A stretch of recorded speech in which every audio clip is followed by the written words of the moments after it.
Boom. There we go. We're live. Good evening, good morning, good day, wherever you happen to be. Welcome to the 194th episode of Audionaut. We are back. All of us are back. Sunwalker is back, finally. All right, buddy. Steve's back.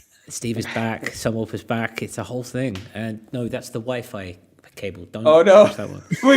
we've had issues with Wi-Fi just right before going live. Exactly. We don't need that. Yeah. But we're here. There's been a lot of news in the week, as Mike Smith has put it in. He's completely right. There's been a lot of news. And so we're going to be going through it this week. We're going to be starting with looking at NAMM. Sunwalker is fresh off the back of that convention itself. And then later on down the line, we're going to have a look at what's going on with native instruments. There's a lot of hoo-ha. There's a lot of trepidation. So hopefully we can set some records straight. But we shall see. My name is Curtis. And seeing as he's back, Sunwalker, how you doing, bro? I'm surviving, man. Tell us what's been going on. Tell us what's been doing down in your world. Just paternity, dealing with 2 kids, making music, and going to NAMM. And surprisingly, knock on wood, not getting sick from NAMM, which is, I'm going to take that. It's been a few days, so hopefully nothing comes from it. It's been more than a few days, actually. The last day I was there was Friday. So, yeah, but it was really good. NAMM was really cool. Saw a lot of stuff, lots of interesting things. Met with a bunch of companies. So it was interesting to hear also kind of what companies are thinking about as they make gear. Different perspectives. So yeah, it was a good show. Lots to see, lots to talk about. There was lots to play. So we'll talk about that. That's fair. And you've been managing to make music as well with all this. A little. That's good. I've been doing some stuff where I'll use session players in Logic in the house with just the computer, program a chord progression, modulate it and stuff. And then what I've been doing is I've been making jazz samples. Like I make a full upright bass, piano, drums, all with just a little keyboard and session players. And then I add effects like Dr. Vibe and stuff, make it sound like an old record, then flip it. And I like sample flip it and chop it up because I have the stems if I need the stems, but I also have the stereo track if I wanted it or any weird combination. So that's been a lot of fun to do, kind of put it in different phases, right? Like the sample creation and then the flipping and then adding real instruments on top or live instruments. So that's been about the only way I've had time to make music, but it works. I mean, that sounds like a pretty decent way of making music in its own right. Yeah, it kind of sucks when you have to segment it. You have to kind of break up the flow. Like, okay, now I'm going to create samples, and then tomorrow I'll have a couple minutes to chop them. Then the next day I'll have a few to sequence it and add some stuff. But hey, if it works, right? Yeah, I mean, you got to do what you got to do, right? Especially if your time is pressed and you haven't got much of it. I know we'll get to Ian, but how have you been? I'm okay. I'm still... Sorry, Ian. Sorry, he must just stay down just there. Stay quiet there, all right? I'll tell you what, let's acknowledge Ian Lake and let's bring him into the conversation, shall we? That was a soft acknowledgement. I feel like, come on. All right, yes, I'm here putting the in triumvirate. Yeah. How have you been, Curtis? All right, yeah. It's been very much working in the real world, lots of tech in, lots of coiling of cables. There's not been much. I've got an album ready to go. I want to put out in towards the end of the month or towards the end of February. But then I decided I wanted to write a part 2. So I'm going to sit on that for a little bit longer. But apart from that, it's all been in the real world, coiling cables and plugging stuff in, XLR cables and mix minus, that kind of thing. It's been a whole real world situation, which has been all right. What about you, Ian? How you doing, my bro? I'm okay. Yeah, unfortunately, I did my washing and I didn't find an album in the pocket like you. But other than that, I've been fine. I mean, that's good. I mean, if you managed the last couple of weeks, you've been trying to find more time for yourself in the studio. Have you been succeeding this week? A little bit, yeah. Early mornings, I find I seem to work better. Working in line with Sunwalker in that regard. Yeah, and no, not a lot of time, but a little bit. It's cool. It's more inspiring that way. I am having to put a bit more effort into thinking of what I'm going to do ahead of time because I don't have time to think. So it's good to have a job to do when you get in there. and then abandon the job and noodle around. Yeah. I mean, There as it long as is. you've got the intention, right? As long as you've got the intention. There it is. I've been Absolutely. practicing as well. I've been just find a nice sound and practice play a bit. And is That's this on the good. keyboard? Yeah, like we were discussing in Starstream on Sunday with Caroline. I have actually been doing some practice. Practice a bit of bass as well. That's what we need. Sometimes it's just about the practice, right? Picking something up, not hitting record, not having the idea of making something, but just being intentional and being in remembrance of what it is you're doing. It's just occurred to me, if I don't do this, then 100% of my time will be trying to record a take, which is like dark. If you think about it, that's pretty stupid. Yeah, no one's got time for that. And when you're going to generate ideas when you're recording, Yeah. you have to noodle around, don't you? Yeah, you get distracted. You've got to be, especially in this time and when we're all limited. You've got to be intentional with what you're doing. It's true. Indeedy. It's true. Well, that's good. I mean, we're all here. We've all managed to make a bit of music. I think the victory of the week is Sunwarper managing to make music with a second kid and the craziness that is going on, which is awesome in that regard. It's quite the achievement, I'll tell you. Yeah. Getting a minute to just play. We have a couple of patrons in the chat. Josh is here from Shady. Hello, man. Lovely to see you. Must have heard that Sunwarper was coming back, which is what's up, man. It's beautiful to see you. Out. Absolutely. And again, Mike is here, who actually brought us the show. So this show is sponsored by Mike K. Smith. Let's put it that way.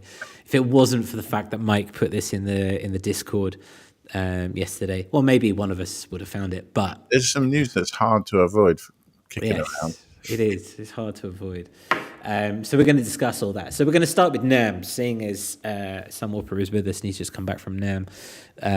Going to be collectively just chatting about the situation. Obviously, Sunwarper, you can give us some first-hand knowledge and first-hand kind of recounts of what's been going down. And then we'll just sit and we'll talk about what we've kind of liked the look of before heading into our discussion about native instruments later in the show. Sunwarper, do you want to kick this off here? Yeah, well, I'm curious, where would you want to start? I know there's something you asked me to check out. Is that where you want to start, or does it matter? No, I was wondering, I was thinking about this today. You've been to a couple of NAMMs now, and the world is shifting in an ever more different way. Did the vibe feel any different this year? Did it feel any... I mean, you're a bit more seasoned when it comes to influencer status and stuff like that. Did it feel any different? Well, I don't know about that, but in terms of like what was being shown and stuff, definitely more AI stuff, more mentions of AI. But I also thought it was interesting. They were kind of, what's the right word? But being delicate about how they bring up AI, shall we say? Yeah. Right. So, yeah, and I actually thought some of the AI stuff. I'll have a video on Saturday with more like audio and stuff. I'm still putting together. I shot a ton of footage, and I've just had like no time to put it together.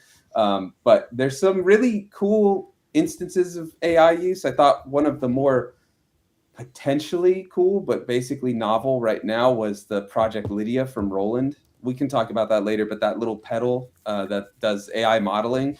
And then Yamaha had something with the Seek track that was interesting. But I noticed like on Global Media Day in the presentations, they were the ones that did talk about AI were mentioning like Roland has a whole thing. They're one of the people making this. I think it's called the Principles of Using AI in Music Creation or something like that, where they and a couple other companies or what I have to look it up still, but they've created this sort of guidelines to incorporating like how they would incorporate AI usage. So it was interesting that I thought AI was going to just be everywhere, be like, this is powered by AI. Like basically you see in tech, right? Everything's just saying AI powered, and it's really just like a search function on your computer or creating Copilot into every part of Windows or something, So I thought the uses I saw of AI, because I really focused on the things that were interesting to me. I didn't just Like there's a lot at NAMM every year. And so the few things I saw that had AI on the things I was interested in, at least were being used in ways that I thought were extensions of the creator, so to speak, than kind of the replacement. Like it wasn't so much as create this song for me. It was, oh, can you change the sound of my guitar into a drum? Or can you generate samples in a techno style so I can use them to make a beat, you know?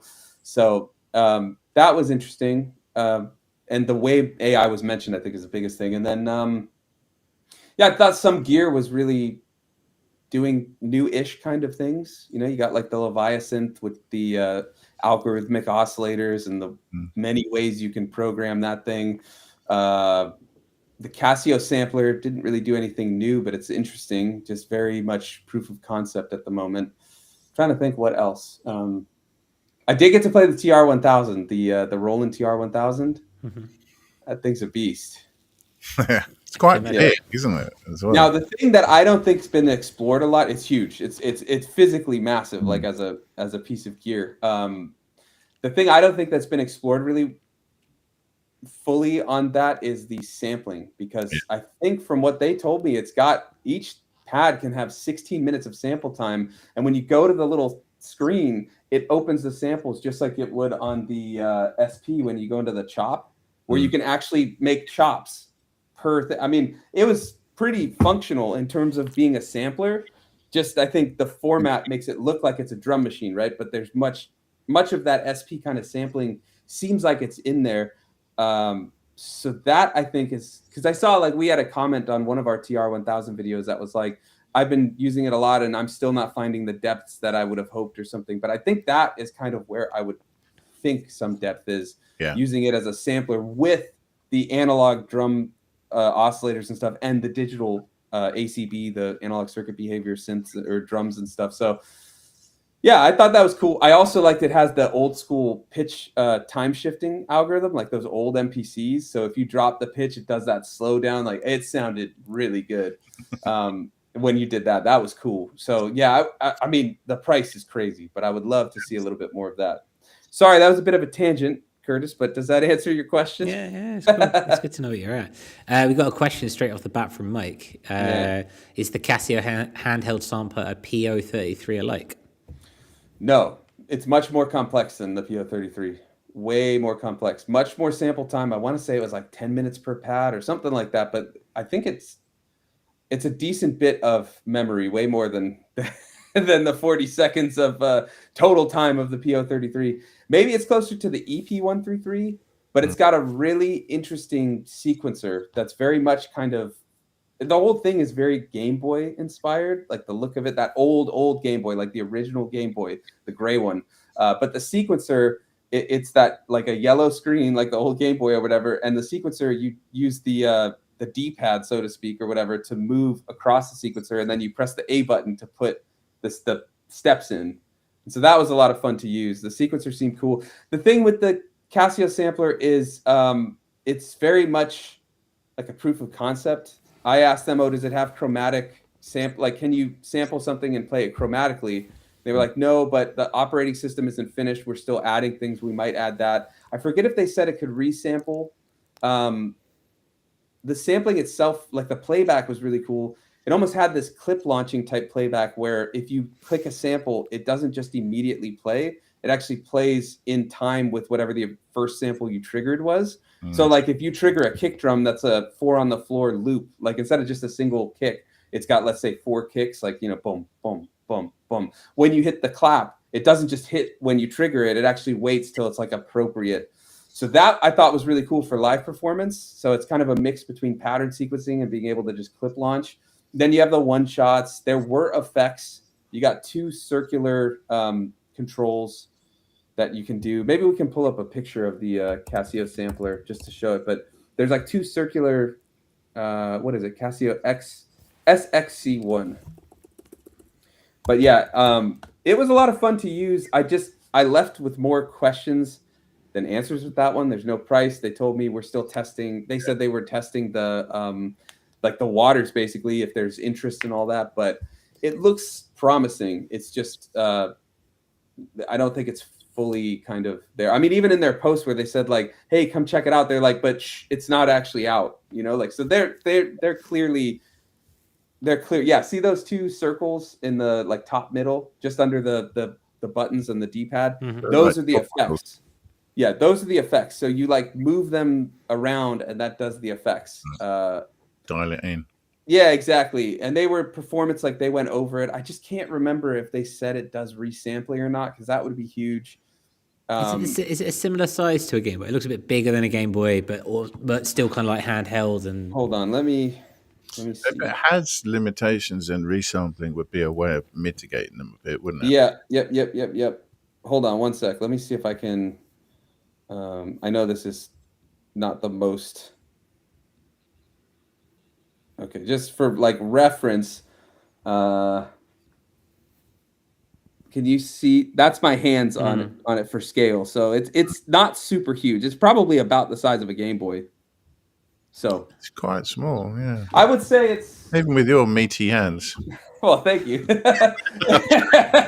It's not. I would say it's probably. I don't have the PO33 or the not PO33, the P6 in here, and I had to get back the S1. But I would say it's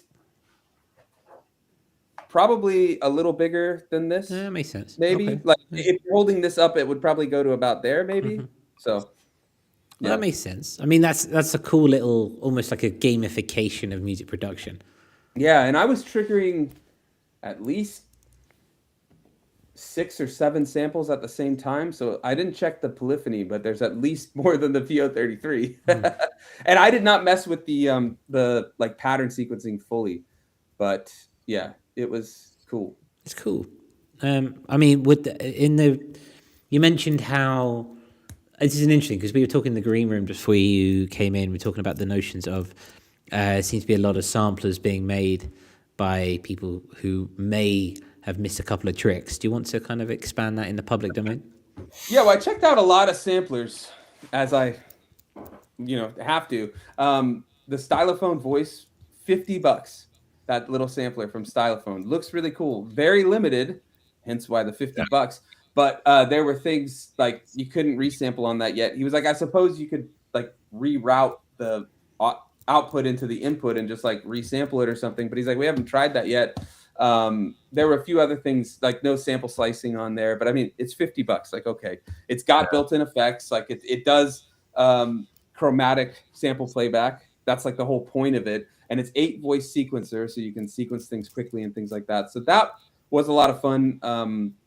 And then like with the Casio sampler, doesn't do chromatic playback yet, but the operating system is not finished. So it was just interesting to see that there's a lot of samplers coming out, but they don't necessarily have everything you would expect for like sample-based music. As a sampler itself, it's awesome, but if you're making music with it as a sampler, like you would with an MPC or an SP or P6, I think there's a few things in some of them that are, as of now, missing. And why do you think that is?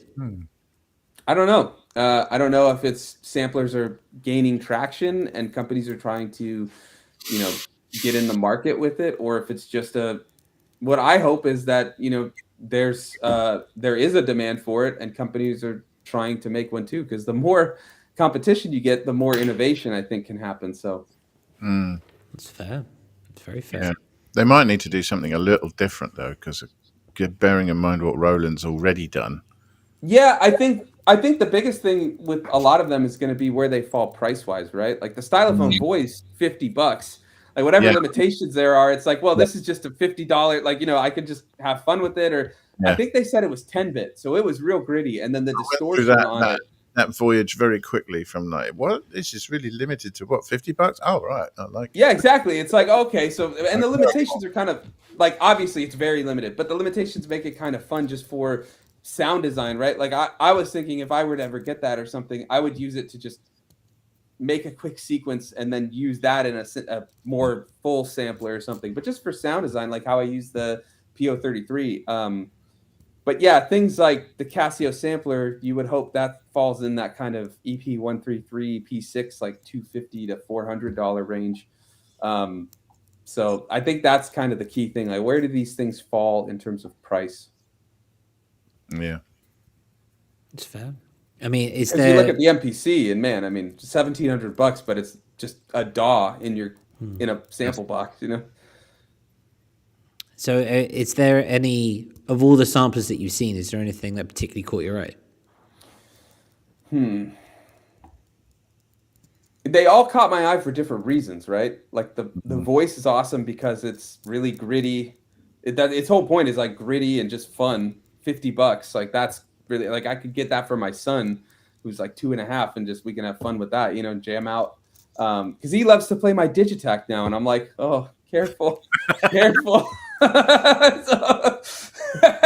so, so, so I think $50 sounds a lot nicer than like 1,000 or whatever. You know? Yeah.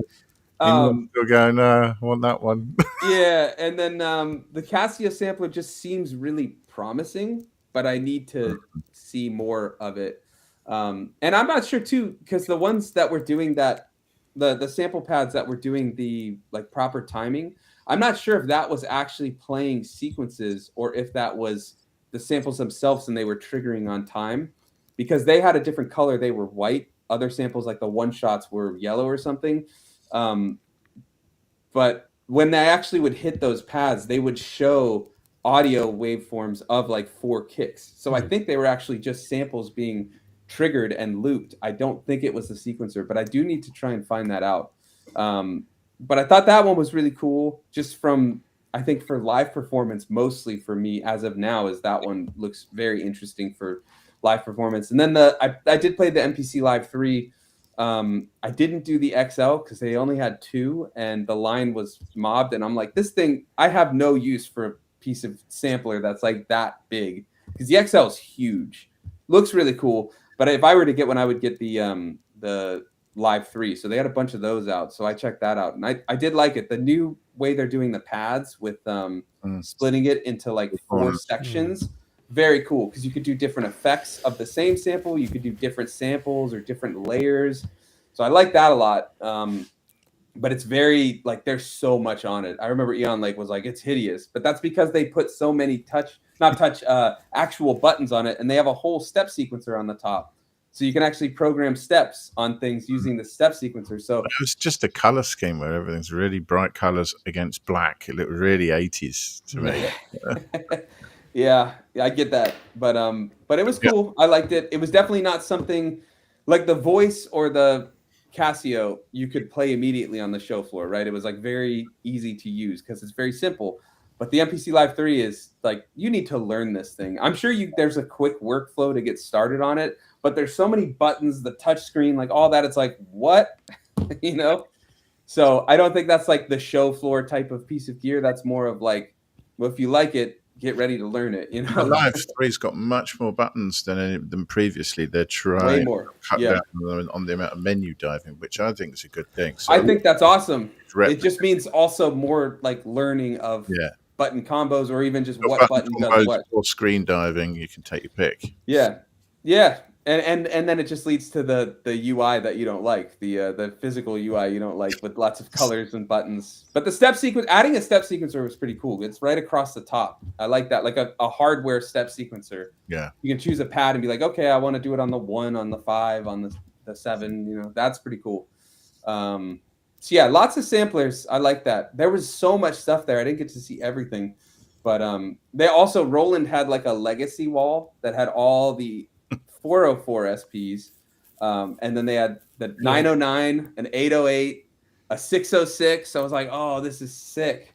So that was cool. You couldn't play them or anything. They were just there, but I was like, ooh, that's cool. But I mean, younger people won't know what the hell they look like. They'll see, what's this huge box with big like keyboard buttons on it. You know? That 909 was huge. Yeah, they're big. Yeah, I mean, the TR-1000 is right at home in terms of size. It might even be bigger, honestly, like up lengthwise. It was huge. Yeah. Let's see. I mean, I have to ask, because I've been chomping at it since you sent me the photo. What was the Leviathan synth like? Well, you can play that short. You can hear a little bit of it. It's pretty cool. I'll bring that up. Sounds amazing if you like that style of sound. There's actually a lot of styles of sound, man. Well, let me play this, and we can go from there. Let's see what we find at NAMM today. It is you. That's Leviathan. very you. Well, that's the Erica synths. I really like those. That's steam pipe. That does sound nice, yeah. This is the Yamaha AI sample generation in the Steam Track app. Now he's making a bass for the sound it made. It's pretty cool. Yeah, but instantly goes in. It made a full sample kit, melodic and drum sound. And there's the sample again. That's actually the playback. And then that's the steam pipe again. And then it'll end, I think. Let's see what we find at cool. NAMM today. So yeah, I really like the steam pipe, but the Leviathan, because you were asking, I did have other audio from it. I got a PWM strings, which sounded really good. And then, of course, I was really liking the E-pianos they had on there and the piano style sounds, because that's like what's missing in my mostly analog setup. So and what I really liked about that is the keyboard itself.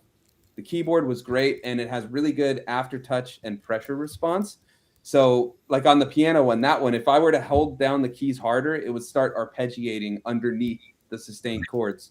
And that was all programmed. So you can program all kinds of things to the pressure sensitivity, which was really cool. And then it's like 8 algorithmic oscillators, and you can program them in all these kinds of ways. And unlike the Hydrasynth, it's not all digital. There's actually some analog things going on, like a filter, and there might be a few other parts of it that are analog, but I liked it a lot. It's just like It has layers as well. Say again? It has layers as well, doesn't it? Yeah, well, you get the 8 oscillators that all can do different things. You can put them in different ways. I mean, the sound design on it is absolutely crazy. Like It's the amount of things Leviathan. you can do. Yeah, exactly. And the just going through the presets themselves are so drastically different. You know, you get these analog sounding PWM strings, then you go over to that E-piano and it's like straight up digital plucky pianos or FM sounding pianos. And there were all kinds of really lush pads, like distorted basses. I mean, I think that thing, if you get that, like that's pretty much all you would need. You can do any kind of sound on it basically. And then the with how much you can program on it, like I think you probably could get any kind of sound out of it. I mean, for what you said, 2,700. I want to say it was 2450. That's what the poster said, but it's somewhere between 24, 27. Yeah. I'd hope. I'd hope for that amount of money that I could make any sound that I wanted to. Well, to be fair, remember we looked at some $3,000 or $4,000 6-voice analog synths. Yeah. And all they were like 3 analog oscillators and stuff. So I mean, there's a lot here at least. I'm not saying justifying the cost or not justifying it, but it is at least high polyphony digital synth, isn't it? I mean, it's a bit of a flagship. And there is like a $1,500 or $1,600 desktop version, which has some form of like a keyboard in quotes. But I'd want the actual keyboard. I think with the desktops, they're not. I mean, yes, they have the pads. I think the pads are more there for you. That's a better way to describe it. Pad keyboard. Yeah. They're more for scratching. I think the idea of the desktops is that you either have a separate MIDI keyboard or you're sending MIDI data into it from a computer or something like that. Totally. Different beast. But I can see if you've got such a plethora of options and idiosyncrasies from just some aftertouch and some MPE, you might I can see why anything else would feel like a step back. Yeah, and I mean, honestly, if you have a really nice MIDI keyboard that can do all of that stuff, then yeah, I could see the desktop working. But again, it's like you have to plug that in and connect it. Whereas if it's just there, that was my thing with like the steam pipe. I love the steam pipe from Erica Synths. But again, I don't like to do a lot of desktop modules because I want to actually, if I'm playing something, I usually want it on the desk, and that's the only thing I'm using. And so it's like having to add a keyboard to it just kind of detracts from the flow. I don't have a lot of time to set up, move things, do that. So I totally get it. And I think it's awesome they have those options and things like that. But for me personally, I'm always like, I'd really like to have a keyboard on it, you know, even if it's not the best keyboard, just to like, if I'm using that in and of itself, I have the ability to play it without connecting other things. I hear that. That makes a lot of sense, you know, and especially again, with it being such a high end product, you want the biggest bang for your buck in that regard. Yeah, totally. Yeah. But yeah, the keyboard, the Leviathan was awesome. Sound wise, great. I mean, again, it's similar to the MPC though, where it's like you look at that thing, you can use presets luckily, so you can get it to sound good just by playing it. But man, if you want to start programming it and stuff, you got to really dive into it because there's just tons of things you can do, and filters and this and that, effects. Like it sounds great, awesome to use. Would be really fun to get into the sound design and do those sort of pressure response and aftertouch programming. Like when I hold this down, I want it to do this or that. Like huge potential for things you can do, but I definitely think it would be learning it, you know? It would be it's something that you would sit and study and have to master. Yeah, just like with the MPC, you know, but this is like a dedicated synth, not a music making like full on suite of things, but really cool. Absolutely. Eon, is there anything that you've seen from NAMM that speaks to you entirely? There was. What was it? The Korg Phase 8, I thought was pretty interesting. Phase 8. And then I saw what it was going to cost, and I became very uninterested immediately. How much are we talking? $850 UK. $850. I'm seeing it here, 1,100. It's more than a Torso S4. You got to be kidding me. Yeah. If I had that money, I'd get the Torso. I didn't get to check it out, but they did a demo on Global Media Day, and really the person interesting and clever, you know. Yeah, the person that was playing it would put like a rock on some of them, or at one point they put it was either a wood block or a brush, and it just filtered the whole thing like a low pass filter. And when they take it off, it opens up the filter opened up. And there's a lot there. It's really good, but how much? Yeah, I mean, I think it's doing some interesting things and probably uses it's not all digital, you know, so I get that. At least for my, what is it, acoustic synthesis or something they're calling it? Yeah, it's got little pickups, it vibrates. Yeah, and we talked about this before. Like, this is what I mean. Like, it's very cool to see some things that are at least not the bog standard. Here's an analog synth, you know, here's a 3-voice analog synth. And what's new about it? Well, it's analog synth, or it's a digital, you know, like, they're doing something cool. There was such a line to play that. I got to see it for a second, but I had so many meetings scheduled that I couldn't wait in a line, unfortunately, like to go and check it out. So I saw some people using it, and then on the media day, they were playing it on the stage, and it was cool. Cool. Shame about the price, though. I mean, it's at least double what I would pay for it. Yeah, maybe they'll do a phase 4 just for you. Maybe it'll be half the price. I doubt it somehow. I know. I suppose a lot of it comes from the novelty of them synthesizing acoustic and electronic sounds, right? Because you've got an actual kind of semi pickup in there, and you've got an actual key hitting something, a bit like a piano, and so they are very much playing along those lines. You know, I'm sure that another company will come out with the technology once it could be reverse engineered. Well, I mean, it's nothing new in the sense of technology. You've had things like this in field recording kits and Eurorack for years, but it's put together as a polyphonic instrument and designed in such a way with a load of connectivity that, you know, kind of makes it a little unique. It's a way of making sound that not many instruments explore. But at the same time, but it's by definition slightly limited and, expensive. Yep. Novelty is the name of the game in that regard. But I mean, props to anyone who wants to think of doing something different. One thing, I think it was, when was it? We were doing, it was our show last year. It was not NAMM.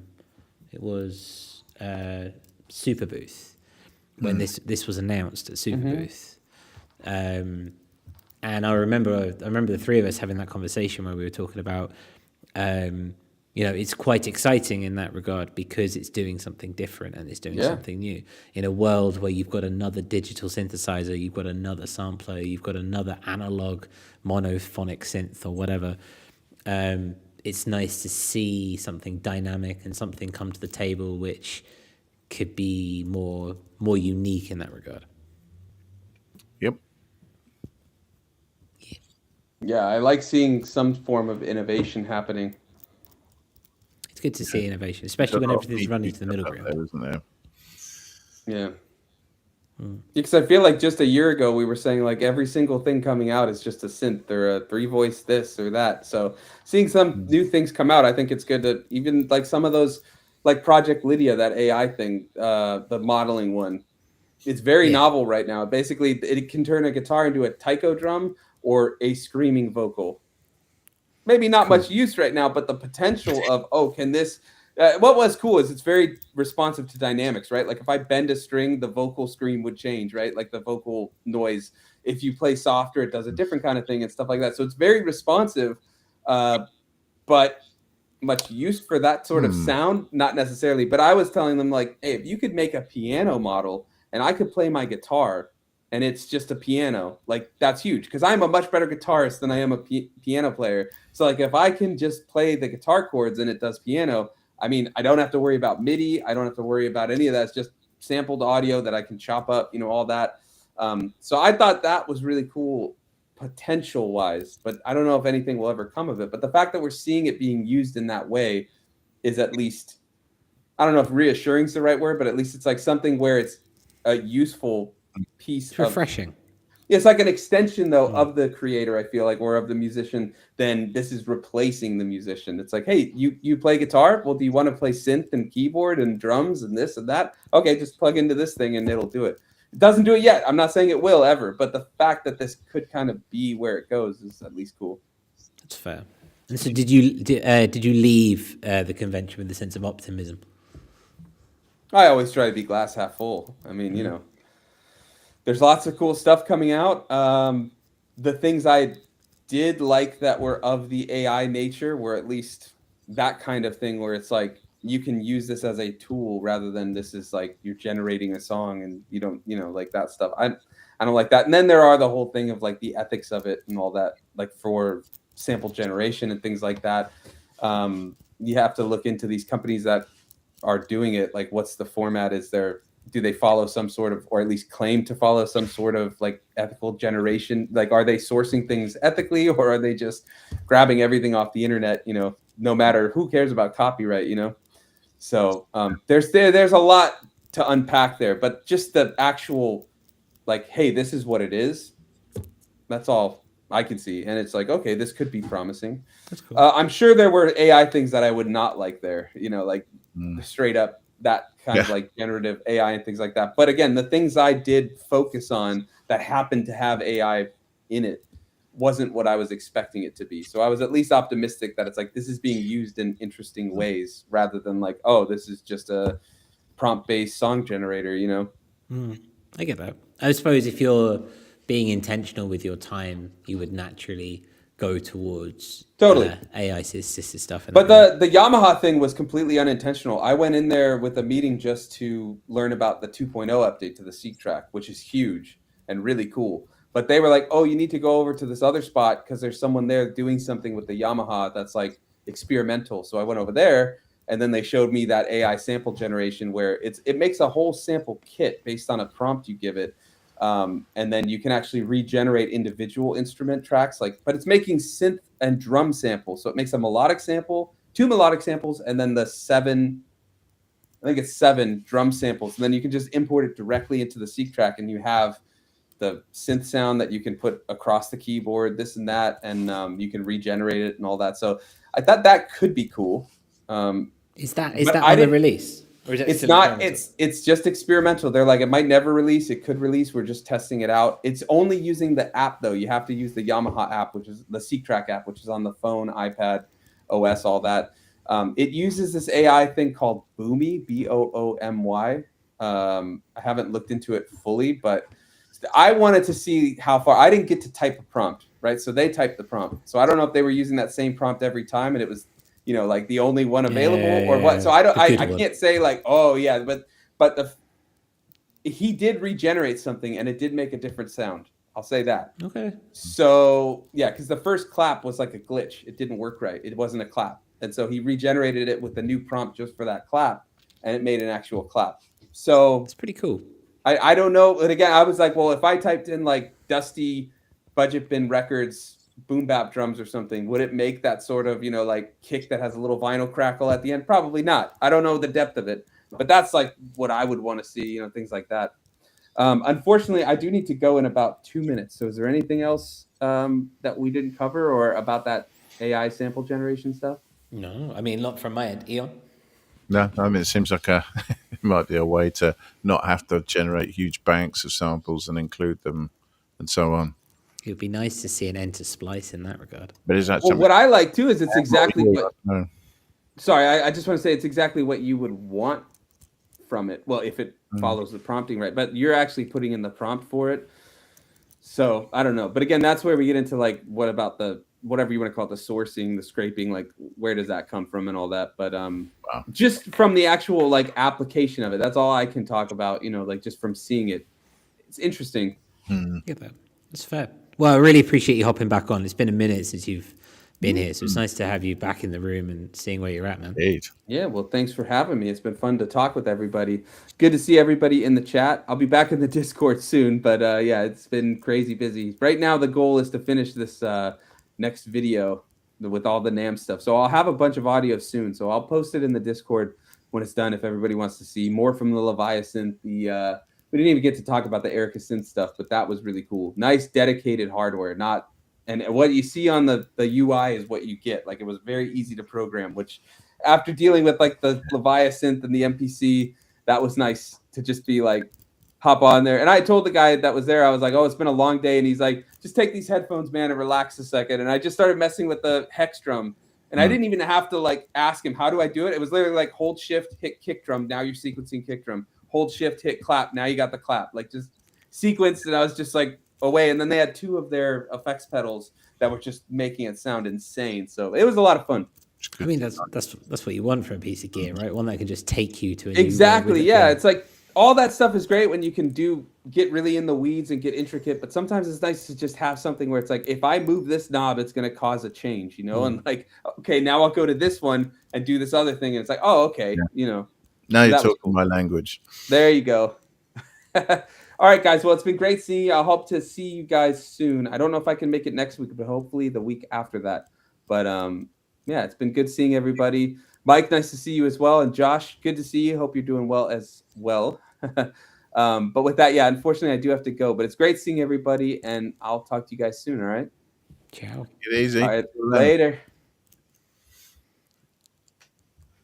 Who's got time for synthesis and sound design these days? It's a very good point. Want to push a button and make it go. So yes, with that, with the name of sound design and synthesis, we should probably move across to some of the bigger news of the week that's happened. Quite a bombshell that's rattled many a cage, and that is the notion. Let me just bring up the docket here. That Native Instruments has gone into insolvency, of all things. Did you catch this in the Discord, Eon? I saw it in the news. Yeah, before I saw it in the Discord, yeah. Before I go into it and kind of break down what everything is, do you have any kind of initial thoughts or anything? To be honest, it's yeah. I mean, it's consumerism, and it's how these things go. It's a regular thing. You know, Mo got bought out by In Music. That own it's just part of the worrying trend of everything getting swallowed up by a bigger company and these huge organizations and venture capital organizations own everything. Yeah, it's fair. And it's part of it's happening in every sector of business and life, which is not something I'm particularly happy about anywhere, but I feel you. Well, just to bring this up, I'll put the link. The link is in the Discord, which if you want to go to the Discord, I will put the it's in the description. And also, hang on, which one am I? The other thing that occurred to me while you do that is just that it's a massive market share. It's a large user base. I would be very surprised if it didn't continue in some form. Well, but yeah, possible to be surprised these days. Let's face it, but it does feel like it's a bit like a JP Morgan of music production. It's too big to fail. You know what I mean? Yeah. So, I mean, we'll get into it. Let's save our analysis. The QR code is here if anyone wants to see it. Mike very lovingly brought it to our attention in the ADSN channel in our Discord. And this is where this kind of stems from. But I just wanted to bring this, and I've got kind of like a little, I won't read the whole thing, but basically, Native Instruments has entered preliminary insolvency proceedings in Germany, meaning it's overseeing, the courts in Germany are overseeing a restructuring. This is obviously Native Instruments are part of, they include Isotope, Plugin Alliance, and Brainworks. Not all of them will be affected, but a lot of them are.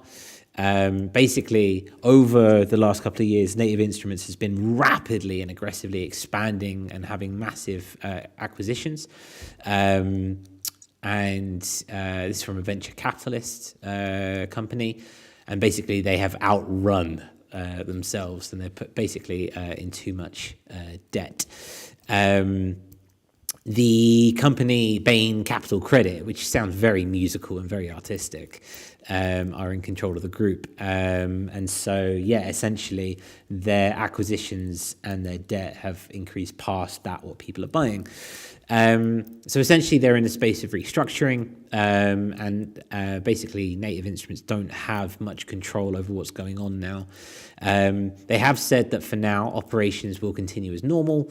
Products, licenses, updates, supports are expected to remain active during this stage. However, it does look like these giants of music production, Contact, Reactor, Machine, Tractor, etc.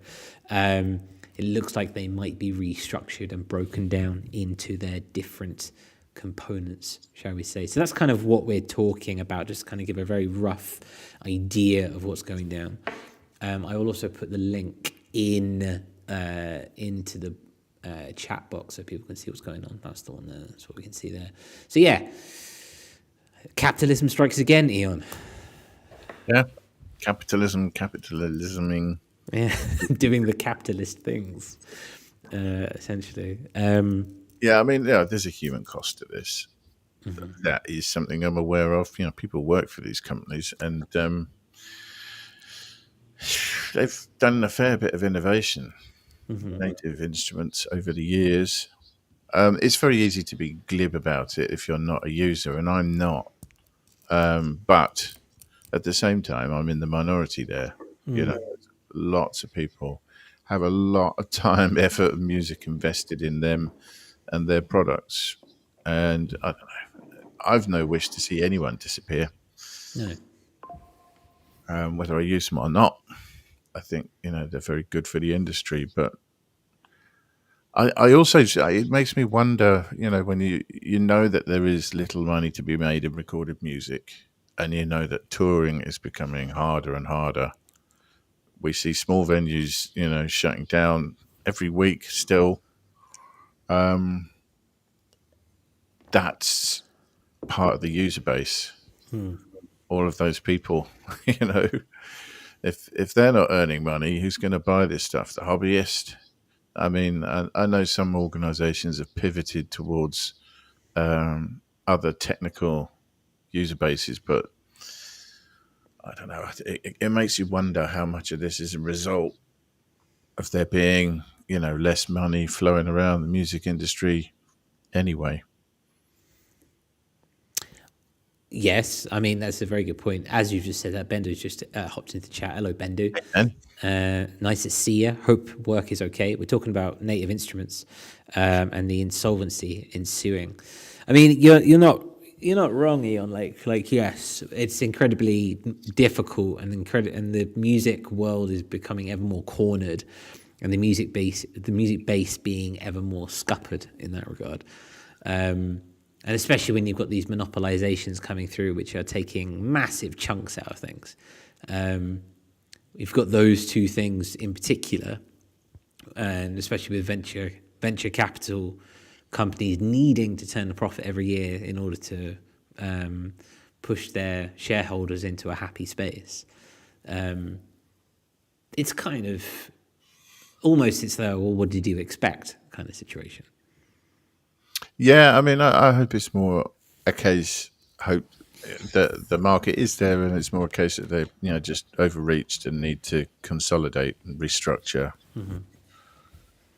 Under whatever legal framework there is. I think I call it Chapter 11 in the States, but there are equivalents, and hopefully they can just find a way to continue in a more rationalized form. It doesn't cost too many jobs and so on, and that people who have existing products continue to be supported. Because, like I say, it's a lot of people.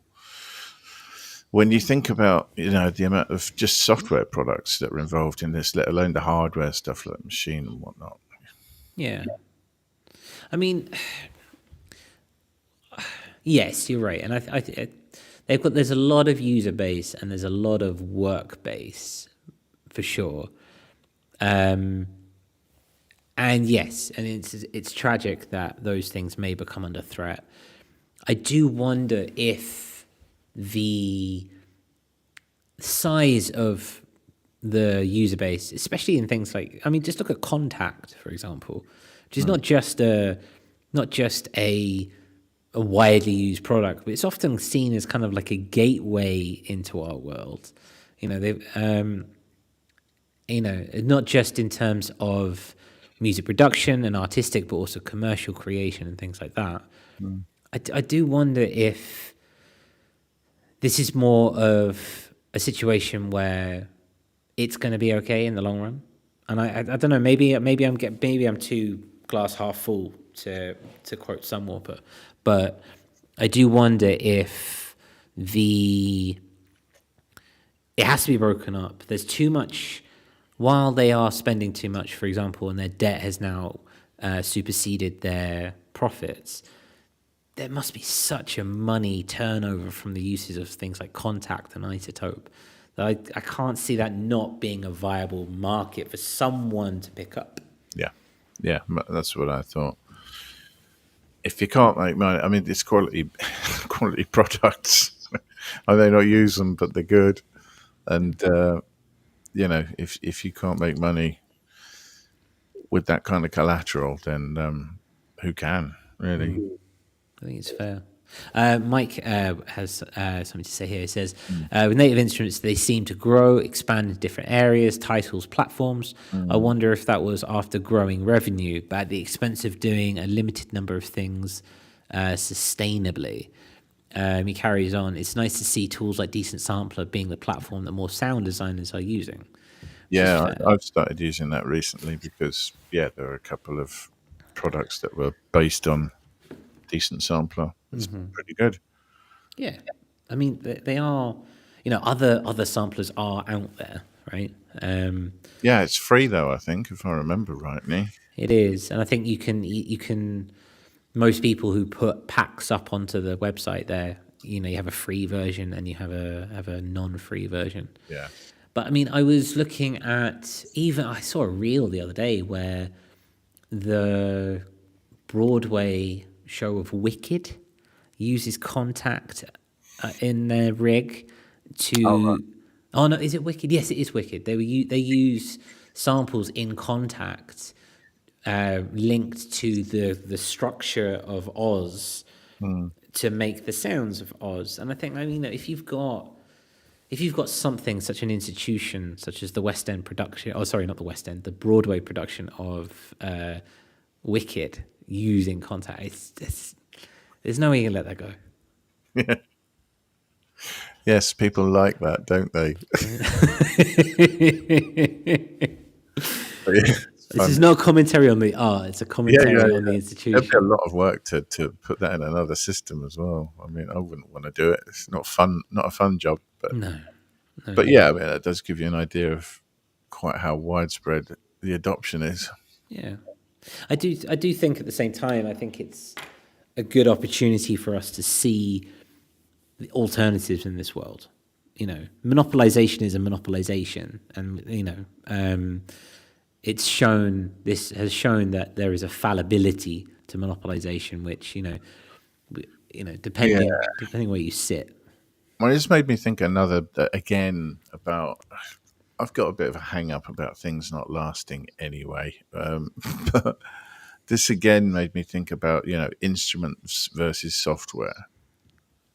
And it's a bit of a moot argument because you think they straddle both areas. But, if you've got a guitar in 10 years' time, it's still going to be a guitar, right? And in another 10 years, it'll still be a guitar and it will do guitaring as long as you maintain it, Same can be said to a certain extent with synthesizers. All right, they're more likely to need repair and so on. But there's a certain amount of longevity involved in that. And the more technical our world becomes and the more software based, and then, any intelligence or algorithms based on that software, then there's this race to sustain it and update it and to patch it and so on, that eventually these things fall by the wayside, and the money that you invested in them is ultimately gone after a while, and you find replacements. And I suppose this makes me want to not rely on anything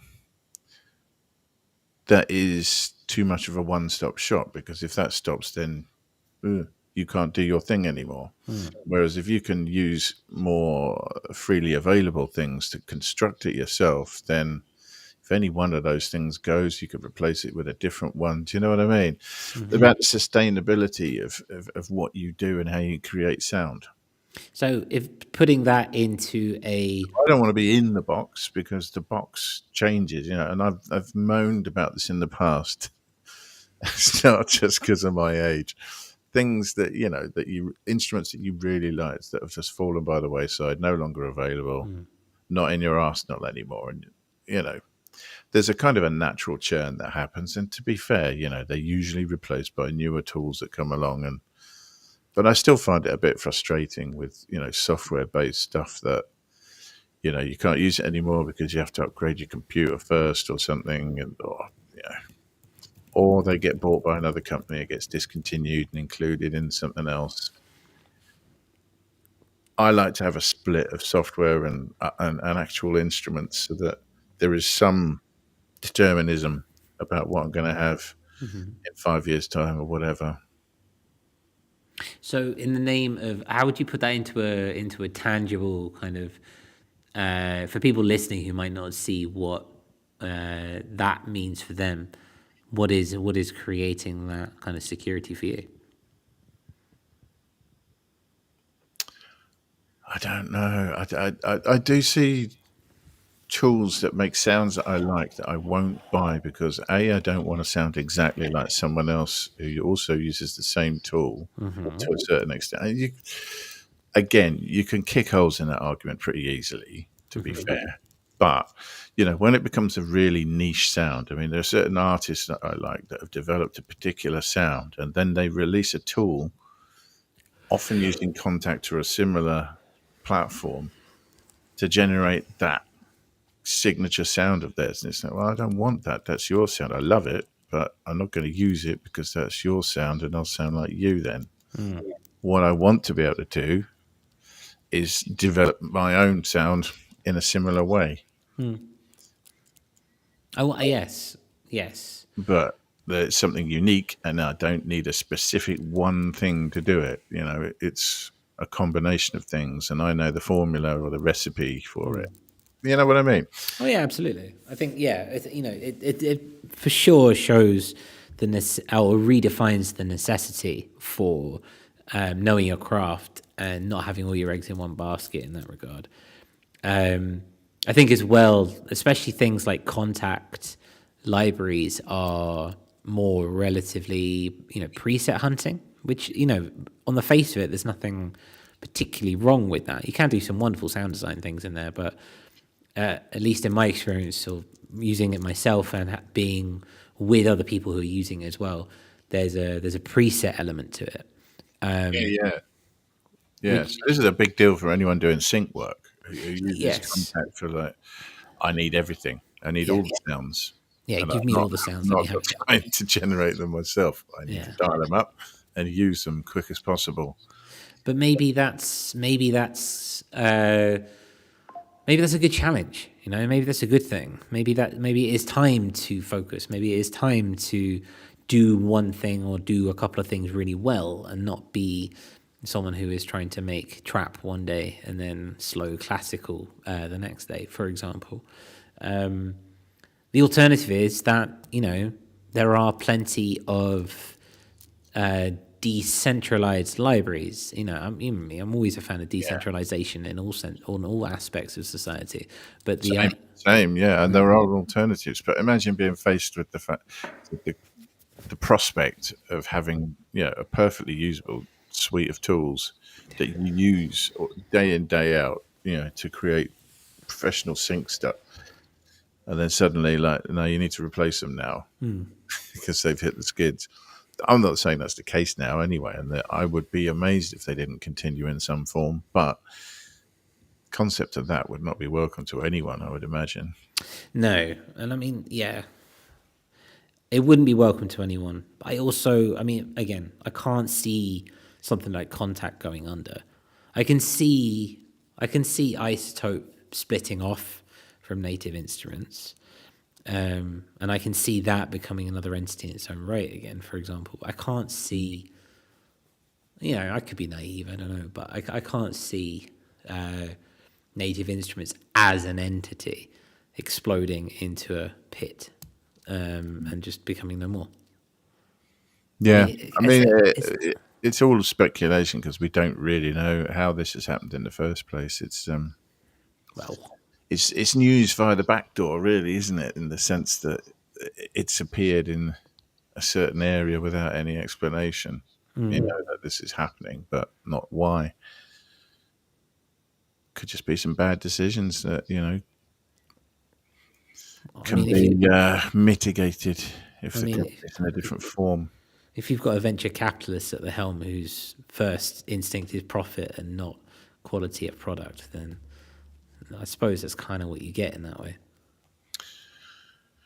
Yeah, although I can't point my finger at any product decline in the recent years, but then I don't use it enough to be able to. But it's not something I've heard other people accuse them of either. Well, I think for example, the shift or the takeover of Isotope by Native Instruments is relatively recent. I remember I was talking about an ADSM maybe a year and a half ago. Yeah.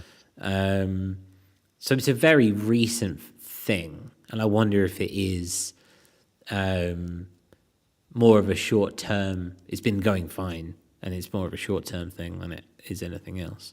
We should have to see. I don't think why it's wise to be too conjecturous. Is that a word, conjecturous? It is now. It is now. But I think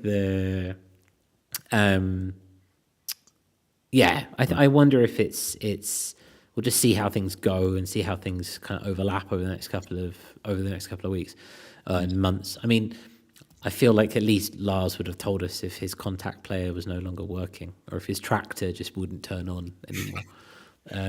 We'd have heard him screaming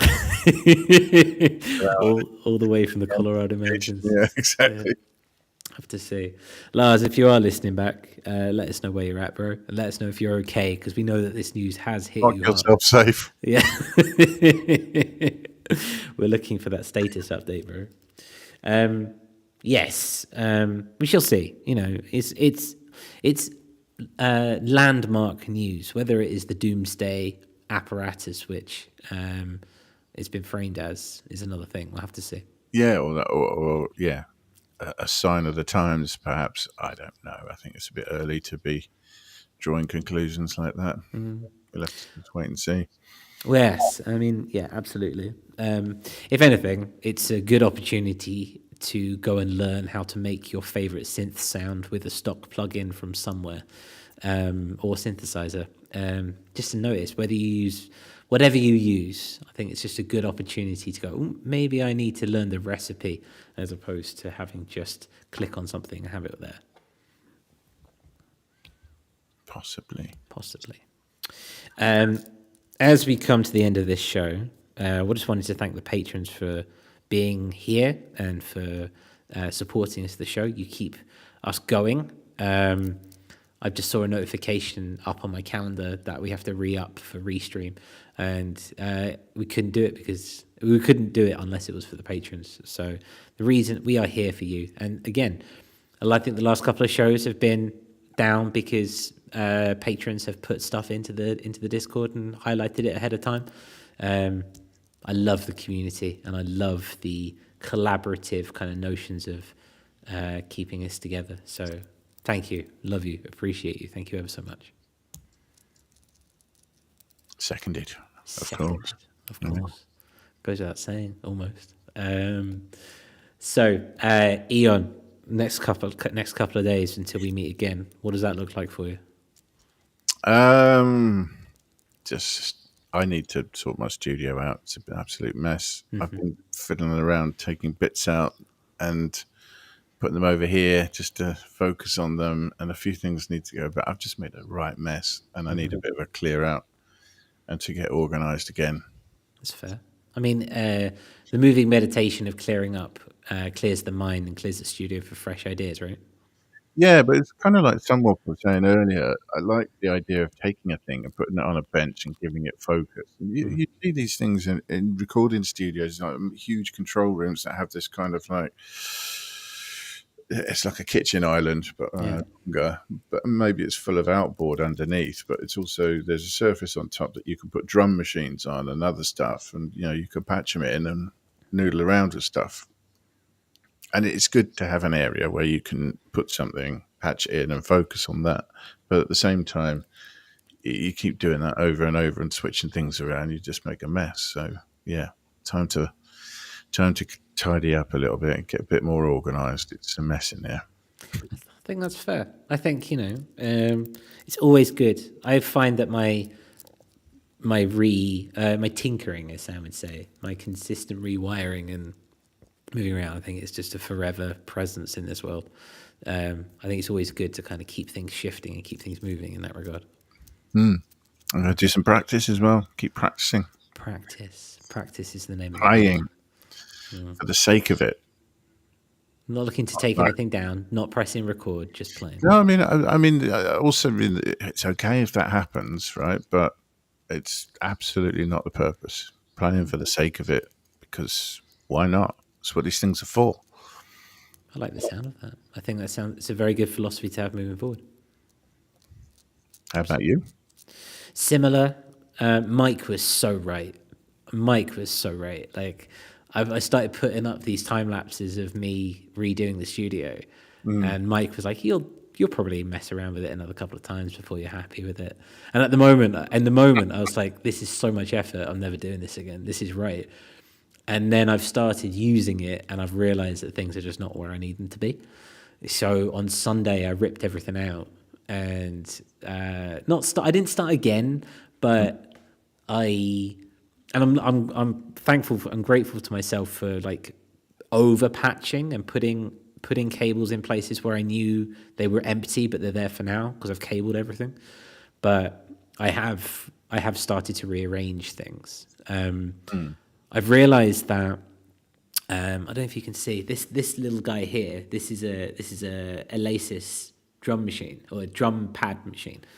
Yeah, like the 6-pad one. Yeah, it's got 6 pads and it's got 2 at the top. Yeah. But it also sends MIDI, and I've got the foot pedal. Yeah, and I wanted to add this to my setup. So I'm thinking I'm going to try hooking it up to my old interface with a MIDI in, hooking that up to another instance of Ableton, and turning it essentially into a looping pedal, right? Where I slam on the drum on the kick pedal, and it actually turns into a loop, and I want to see if that works, because. So what, you hold it down to make the loop, as soon as you release it, it's looping. Or I hit it to start the loop and hit it to turn it off. A bit like the RC600. I really want a looper. I sold my looper before moving here, and for 5 years I've wanted a looper, and I haven't got a looper. But I'm also like, you have, haven't you? Well, I do. It's in Ableton. You've got a pedal. I've got a pedal, and so I'm going to try and build it and map it myself from there. So there's a few little missions to do over the weekend. I think I don't know if any of them will be successful, but currently everything's unplugged, so I can't make anything right now. That's okay. That's fine. It's all right. I don't think that reorganizing something as big as that, I don't think it is a one-shot thing. I think it's like there's a big move, and then there are a series of smaller moves that get smaller and smaller and smaller until you're done. Yes, I think that's fair. The acoustic treatment turns up on Tuesday, so I'm gonna have to take everything down to screw it to the walls and the ceiling anyway. So, it's a whole thing. But yes, that brings us to the end of the show. Thank you ever so much for being here and for being with us. You could be anywhere in the world right now, and you chose to spend your time with us, and we really, truly appreciate it. Thank you ever so much. We will be back next week with another show. Not sure what we'll talk about, but we'll find it there. And yeah, if you want more, head across to the Discord. The link is in the description, and I can put the QR code here for one more time before we go. Great place to talk about all these things, keep the conversation going beyond the show itself, and just connect with like-minded people. It's wonderful. I love it. It's great. Yes, we'll be back next week. Any final words, Eon? No, thanks to the patrons. Yeah. Be a nice person to other people. Yeah, be nice and kind. It's always good. Love you all.